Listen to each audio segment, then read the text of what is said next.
इस क्वेश्चन में कहा गया है the minimum number of elements that must be added to the relation R equal to this on the set having elements A B C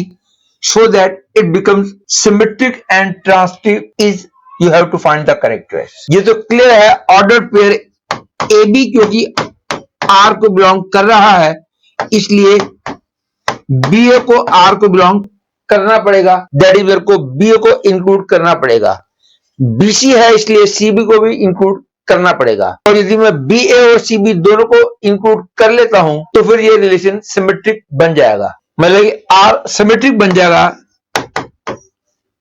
after adding the elements B A and C B. तो B A और C B को include कर लेते हैं तो अब बन गया ये A B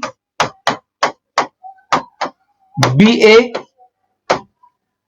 B C and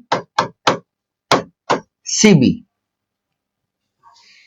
लेकिन अभी तक आर रिलेशन को मैंने सिमेट्रिक बनाया है, लेकिन मैं चाहता हूं ये ट्रांसिटिव भी बने। तो ट्रांसिटिव के लिए आपको कंडीशन तो पता ही है कि ए बी यदि आर के अंदर है, बी सी आर के अंदर है तो ए सी को आर के अंदर होना पड़ेगा। तो ये क्लियर है ए बी आर के अंदर है, बी ए आर के अंदर है, तो using the condition of transitive relation A को भी आर के अंदर होना पड़ेगा, बीबी को भी आर के अंदर होना पड़ेगा। सिमिलरली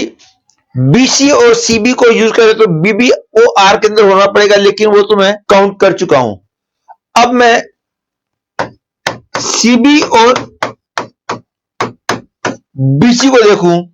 सीबी आर के अंदर है, बीसी आर के अंदर है, तो फिर सीसी को भी आर के अंदर होना होगा, दैट इज मेरे को सीसी को भी आर के अंदर इंक्लूड करना पड़ेगा। और ए बी बी सी सी इन तीनों को इंक्लूड कर लेता हूं तो अब तक आर को मैंने एक्सटेंड करके ए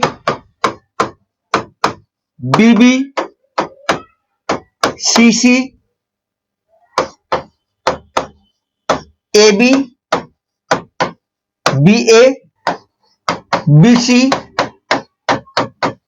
सी बी यहां तक तो मैं बना चुका हूं। ट्रांसिटिव रिलेशन को चेक करने के टाइम उन ऑर्डर पेयर को यूज करने की जरूरत नहीं होती जिनमें दोनों सेम होते हैं, क्योंकि ऐसे वाले ऑर्डर पेयर जिसके साथ भी मिलेंगे कंडीशन ऑफ ट्रांसिटिव रिलेशन खराब कभी भी नहीं करेंगे। इसलिए ट्रांसिटिव रिलेशन को चेक करने के टाइम ऐसे वाले एलिमेंट्स को यूज करने की जरूरत नहीं है, केवल ऐसे वाले एलिमेंट्स को यूज करके मेरे को चेक करना होगा कि wherever the condition of transitive relation is applicable, it is being satisfied or not। तो पहले मैं first order pair A B को लेके चलता हूं, दूसरा ऑर्डर पेयर बी ए लेता हूं तो रिजल्ट निकलता है ए और ए आर के अंदर है, ओके नो प्रॉब्लम। अब मैं ए बी और दूसरा ऑर्डर पेयर बी सी लेता हूं तो रिजल्ट आएगा ए सी, और ए सी सो फार आर के अंदर नहीं है, इसलिए एसी को भी मेरे को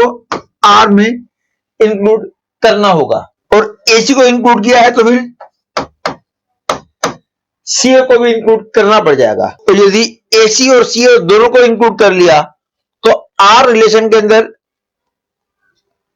9 ऑर्डर पेयर्स हो जाएंगे, और 9 ऑर्डर पेयर्स का मतलब यूनिवर्सल रिलेशन, क्योंकि यदि किसी सेट में 3 एलिमेंट्स होते हैं तो उसके यूनिवर्सल रिलेशन में 3 स्क्वायर दैट इज 9 एलिमेंट्स होंगे। तो क्योंकि अब ये यूनिवर्सल रिलेशन बन चुका है इसलिए ये ट्रांसिटिव तो अब बन ही गया, अब और मेरे को चेक करने की जरूरत नहीं है। लेकिन क्वेश्चन पूछा गया था minimum number of elements that must be added to the relation R, क्योंकि आर में शुरू में 2 एलिमेंट्स थे, एलिमेंट्स का मतलब ऑर्डर पेयर्स, आर के अंदर क्योंकि 2 ऑर्डर पेयर्स थे और हमने फाइनली 9 ऑर्डर पेयर्स बना लिए हैं, दैट इज हमने 7 इंक्लूड किए हैं, that is the correct choice becomes second choice.